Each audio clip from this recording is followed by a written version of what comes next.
ભાવનગર શહેરના નાગરિકો માટે આજે સોનાનો સૂરજ ઉગ્યો છે। મુખ્યમંત્રી ભૂપેન્દ્ર પટેલે ભાવનગરના આંગણે શહેરની સુખાકારી માટે વધારો કરતા 156 કરોડના વિકાસ કામોનું લોકાર્પણ અને ખાતમુહૂર્ત કર્યું છે, જેમાં નાગરિકો માટે કઈ સુવિધાઓ નવી છે તેને લઈ વિગતવાર ચર્ચા કરીએ।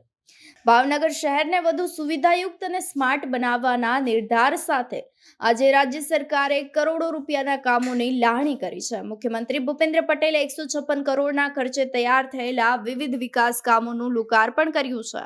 આ સાથે જ ભવિષ્યમાં મહત્વના પ્રોજેક્ટ્સનું ખાતમુહૂર્ત પણ કર્યું છે। આ વિકાસ કામોમાં ડ્રેનેજ, પીવાના પાણીની લાઇન, રસ્તાઓ, શહેરી સૌંદર્યીકરણ જેવા મહત્વના પ્રકલ્પોનો સમાવેશ થાય છે। મુખ્યમંત્રીના આ પ્રવાસ અને લોકાર્પણ કાર્યક્રમમાં સ્થાનિક નેતાઓ અને મોટી સંખ્યામાં નગરજનો જોડાયા હતા। મંત્રીમંડળના સભ્યોની હાજરીમાં મુખ્યમંત્રી ભૂપેન્દ્ર પટેલે ભાવનગરના નાગરિકોને ખાતરી આપી છે કે શહેરના વિકાસના કામોમાં ક્યારેય પીછેહટ કરવામાં નહીં આવે। રૂપિયા 156 કરોડનું આ માતબર રોકાણ આગામી દિવસોમાં ભાવનગરના અર્થતંત્ર અને જીવન ધોરણમાં મોટો સુધારો લાવશે।